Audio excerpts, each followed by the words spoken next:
Chairman. I'll try to be fast because I prepared this talk for about 25 minutes. I'll try to just do it in 10 minutes. As you know, I mean, there have been changes in the way we practice surgery today, and I'll just take you through the journey that I have been through, and that will probably give you some kind of insight into what's been going on in cardiac surgery. In the yesteryears, these two pictures are from the original institution, my alma mater. On the left, what you see is Christian Medical College, Vellore, and on the right, what you see is Railway Hospital, Perambur. And during that time, I had also gone to Australia, where I trained to do coronary artery bypass surgery. That time, 1976 to 1989, all patients in India would rather travel to the south for bypass surgery. I mean, we started bypass surgery in Perambur in 1975. And the more frequent would go to Houston, USA. Volume in Perambur was 5% in 79 and about 10 to 15% in 89. Mortality was about 40% to begin with and improved to about 10% in 89. I moved to Delhi in 1989. We joined the Batra Hospital, and the beginning years angiography meant only medical management, if not for CABG. Angioplasty was not established, stents were not born. No treatment was advised for 6 weeks after MI. Acute CABG, that is operating in infarct situation or acute coronary syndrome, was not accepted. Intra-aortic balloon pump was not an adjunct to therapy. Beating heart surgery was not born. Arterial grafts were used only in selective cases. Sternal wounds were long as every bypass surgery was done using the heart-lung machine. Then came the years of change when I moved over to Apollo, and later on I had gone to the Netherlands Institute for a while.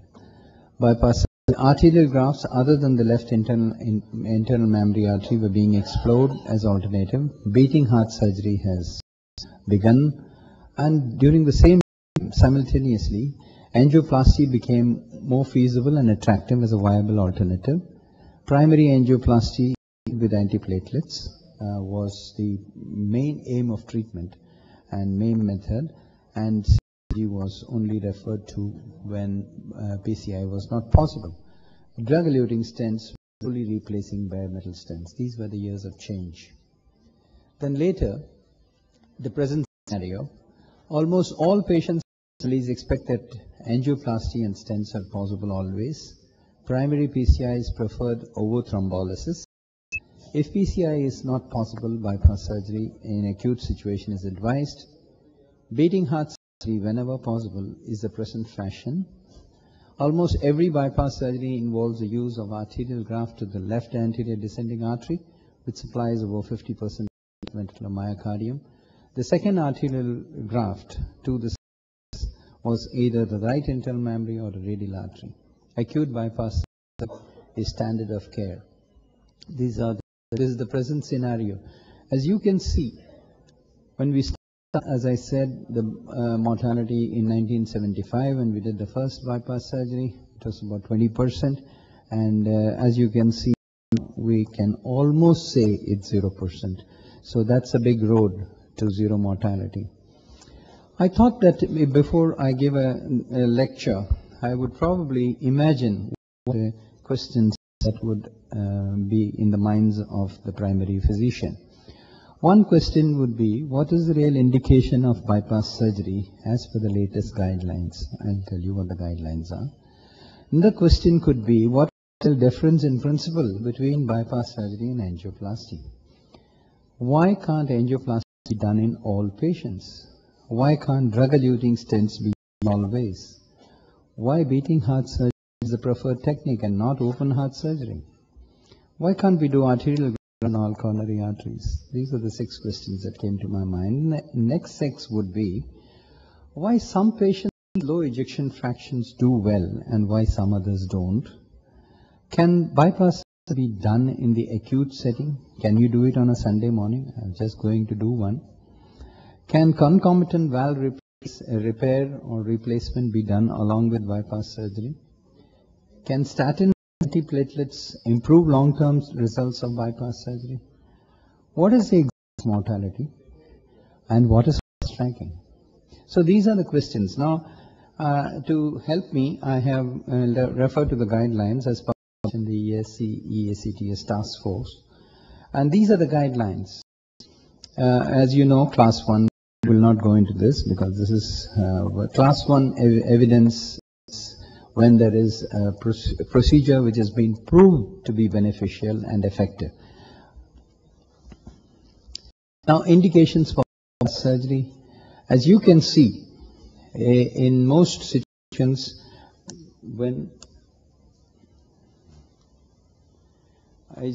this is 1A means there is level evidence which is unquestionable.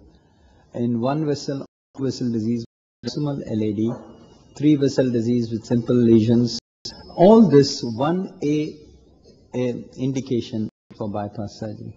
The only time when you can do drug-eluting stents is you do not have proximal LAD. Otherwise, bypass surgery scores over angioplasty in all the situations. This is published in November of 2010. Revascularization of diabetics. In the diabetics, there is when the disease is diffuse and extensive, we have, if you can see this graph, these are the graphs where drug-eluting stents have been used, and this is bypass surgery on the top, and this is drug-eluting. In the entire population, there is a drop-off, as you can see as the years go by in number of days, there is a drop-off. But in diabetics, the drop-off is more acute, and that is where bilateral mammary artery, which was previously considered in diabetics, can still be used.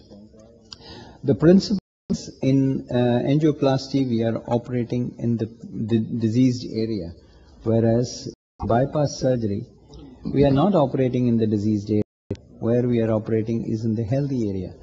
This is avoidance of intimal injury. There is no intimal injury, which is the main thing. Why all this platelets and all this what Dr. Praveen Chandra was telling you about is to prevent thrombosis in that area where the intimal injury has taken place. And arterial grafts being used to arterial pressure are longer lasting venous grafts, and that's why we have switched over to arterial grafts. Angioplasty. Is angioplasty indicated? Look at this gentleman coming and saying that only bypass surgery should be done. No. Culprit artery in STEMI, in ST elevation MI, antiplatelets are valuable. Short segmented, non-ulcerated lesions in mid-LAD, mid-circumflex, mid-RC or distal branches. Any number. You can put in 5 stents, provided you use these indications. When it's not indicated, as published, it's not indicated as per peer guidelines in left main left main equivalent, chronic total occlusions, associated aortic valve pathology, ulcerated lesions. And what are the gray area? The gray area, the proximal LAD not involving the ostium, you can still do angioplasty as well as surgery. Bifurcation stenosis with large diagonal, some people can do bifurcation stents, but internal mammary artery probably today by a mid-cab or robotic surgery may be a better answer. Or may require discontinuing clopidogrel. As you heard Praveen talking to you just now, that it is very important for clopidogrel or something to be given in these stented patients. And if they require herniorrhaphy, prostatectomy or hemorrhoidectomy, they have to discontinue clopidogrel, and maybe we should better do bypass surgery. Now, whether we do off-pump or pump. Now, I'll just tell you about what is off-pump surgery. The greatest benefit of off-pump is seen in high-risk patients and not appreciable in low-risk patients.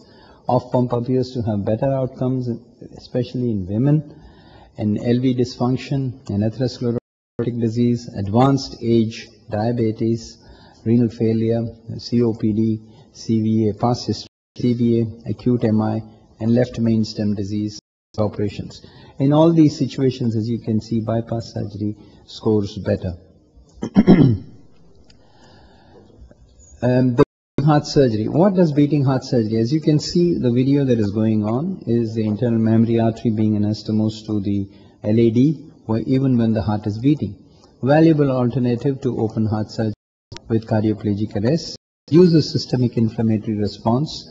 It reduces transfusion requirements, reduces neurological complications, reduces renal failure, stress-induced diabetes, recovery from 6 weeks to 2 weeks. Drawbacks cannot be done in the presence of serious.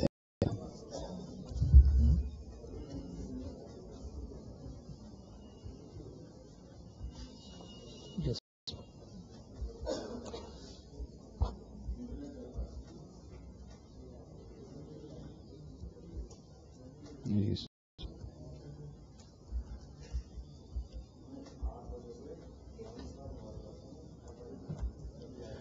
Yeah. Arterial grafts. Do arterial grafts all the time. The best is the left internal mammary artery, and it's a valuable predictor of longevity. Size match is perfect. Radial artery is a muscular artery, needs antispasms like diltiazem. Bilateral internal mammary artery can be used. Most of the time we use it, but it's not suitable for osteoporotic sternum, especially in ladies whom we are operating later in life. Other arteries like gastrobutyls don't work. Arterial grafts do not work when the native stem is less than 75%. Many times you have graft failures, and it's because we have grafted arteries which are not tightly blocked. This is the guidelines which says that all the time, whenever possible, arterial graft should be used. Hibernating myocardium. Immediately following a coronary occlusion, there is a drop in the left ventricular ejection fraction. This may be due to stunning, or it may be due to infarction. If it is due to stunning, revascularization will recruit new myocytes, the LVEF will improve. If there is no hibernating myocardium, the patient may continue in failure. Serious ventricular dysfunction, irrespective of what the anatomy is, class 1 indication is bypass surgery. I think what he said was many lives have been saved by operating in an emergency.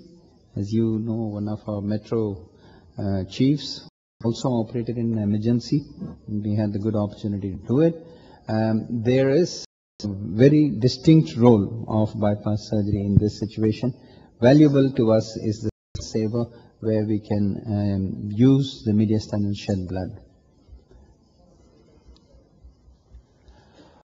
Acute CABG is indicated only if PCI is not indicated. I don't want you to go away with the idea that you can do acute CABG all the time. I think because of shortage of time, I might stop it here. Homologous transfusion, this had a negative impact on late survival. Beating heart surgery has reduced homologous blood transfusion, and a valuable adjunct in the operating room is cell saver. So when Dr. Praveen Chandra or Dr. Chopra sends us who are being on antiplatelets and thrombolytics are given, we use the cell saver, and this is not such a difficult problem. In the last 1,000 cases, you can see the blood consumption has been 0 in 620. Well, I think the talk is a little bigger, and I will stop here. And I think this is an important thing that I wanted to stress on. Long-term patency is modifiable with the physicians. It's largely host-related and not surgeon-related. Technical expertise is only short-term patency. Long-term patency, usage of arterial grafts, only in critical blocked arteries, avoiding valves and conduits, these are the related. But surprisingly, a lot of it is because of the physicians. Continued use of antiplatelet drugs and diltiazem if radial artery, statins and lipid-lowering drugs, and adequate control of diabetes. So this, the physician can contribute. Mortality, as you can see, we do not have much mortality today. I can proudly say that 1,000 patients we have done recently, there has been no mortality. Fast tracking, generally there is a myth that it's about 3 months for the patient to get back. We discharge the patient on 7th or 8th day, and within a month they are well back in action. I think I'll stop that.